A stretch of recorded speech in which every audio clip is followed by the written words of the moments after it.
Did FloatMe get sued? That's a question I've seen pop up more than a few times online, and it's a good one. In the fast-paced world of financial technology, where new apps promise quick solutions to everyday money woes, it's natural to be curious about their legitimacy and any potential controversies. We're talking about companies that handle your money, after all, and trust is a big factor. FloatMe is one such app, designed to offer small cash advances to help users bridge the gap between paychecks. It's part of a growing trend of fintech services aiming to provide accessible, short-term liquidity without the traditional hurdles of banks or the predatory interest rates of payday lenders. Sounds appealing, right? Get a small advance, pay it back on your next payday, and avoid overdraft fees or late charges. For many, these apps are a lifeline, a quick fix when an unexpected bill arrives before their salary does. But as with any financial service, especially those operating in a relatively new and evolving space, questions arise. Are they regulated? What are their fees like? And, crucially, have they faced legal challenges?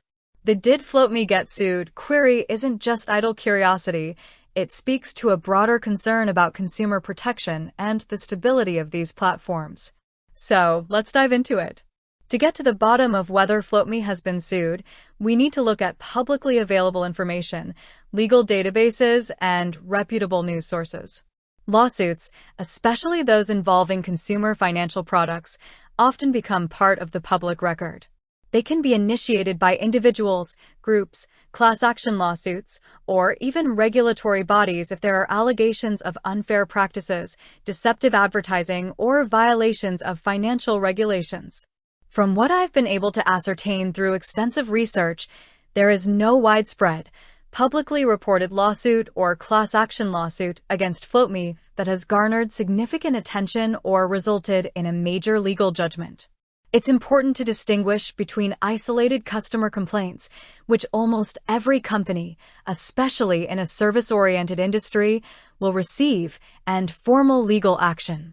A few negative reviews or individual grievances are very different from a sustained legal battle or a regulatory crackdown. This isn't to say FloatMe has a spotless record or that no individual has ever considered suing them. Any company dealing with millions of transactions and users will have its share of disgruntled customers. However, the kind of widespread legal action that would lead to the question, "Did FloatMe get sued?" becoming a common search query typically involves significant allegations of systemic issues like predatory lending practices, data breaches, or major consumer protection violations. We haven't seen evidence of such large-scale legal challenges directed at FloatMe in the public domain. It's also worth noting that the fintech landscape is under increasing scrutiny from regulators. As these apps grow in popularity, governments and financial watchdogs are working to ensure they operate fairly and transparently. This means that even if a company hasn't been sued, they are still subject to regulatory oversight and potential future legal action if they fail to comply with evolving financial laws. While the question of whether FloatMe has been sued is a valid one born out of a healthy skepticism for financial services, there's no public evidence to suggest they have been involved in a major lawsuit or class action. This doesn't negate the importance of doing your own due diligence and understanding the terms and conditions of any financial app you use. Always read the fine print, be aware of the fees, and only borrow what you can comfortably repay. With that said, thanks for watching, and until next time.